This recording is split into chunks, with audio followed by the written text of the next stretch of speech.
భారతదేశ ప్రధాని నరేంద్ర మోడీ పుట్టినరోజును పురస్కరించుకుని బీజేపీ రాష్ట్ర విభాగం భారీగా వేడుకలు నిర్వహించేందుకు సన్నాహాలు చేస్తోంది. ఈ సందర్భంగా సెప్టెంబర్ 17 నుంచి 15 రోజుల పాటు సేవాపక్ష కార్యక్రమాన్ని నిర్వహిస్తున్నట్లుగా బీజేపీ రాష్ట్ర నాయకుడు ప్రతాప్ రామకృష్ణ తెలిపారు.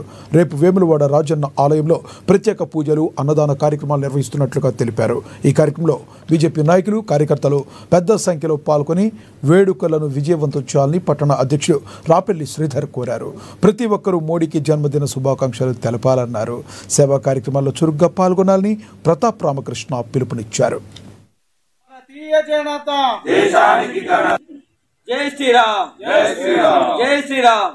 నవయుగ కలియుగ శివాజీ అయినటువంటి మన హిందూ బాంధవుడు నరేంద్ర మోడీ గారి 75వ పుట్టినరోజు వేడుకలు సేవాపక్షం అనే కాన్సెప్ట్ తోటి రేపటి నుంచి 15 రోజుల పాటు ఘనంగా జరుపుకునేందుకు వేములవాడ పట్టణ శాఖ ఆధ్వర్యంలో రేపటి రోజున ఉదయం రాజన్న గుడిలో ప్రత్యేక పూజలు, అలాగే అన్నదాన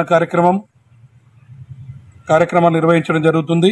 కావున వేములవాడ పట్టణ ప్రజలందరూ కూడా మన దేశ ప్రపంచ నాయకుడు, సనాతన ధర్మ భారతదేశాన్ని ప్రపంచ దేశాలలో ఒక అత్యున్నత స్థానం తీసుకుపోయే దిశగా ప్రయత్నం చేస్తా ఉన్నాం మనందరి ఆశీర్వాదంతో.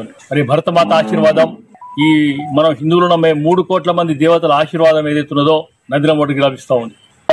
ఆయన బాగుండాలని కోరుకుందాం. ఒక ప్రత్యేకమైన రోజు అది. మరి సెప్టెంబర్ 17 ఏదైతున్నదో తెలంగాణ విమోచన దినం కూడా మనకు, అంటే తెలంగాణ ప్రజలకు స్వాతంత్రం వచ్చిన రోజు. అది కాకుండా కూడా ఒక మహాపురుషుడు విశ్వకర్మ జయంతి, మరి 3 కూడా కలిసి వచ్చే ఆ 2 రోజులు, అవి 2 ఈయనకంటే ముందు వచ్చినాయి. మరి వారి పీరియడ్లో కూడా ఈ దేశం, భారతదేశం నలుమూలాలు కూడా ప్రపంచ దేశంలో ఒక ప్రఖ్యాత దేశంగా నెంబర్ 1 స్థాయికి ఎదగాలని కోరుతూ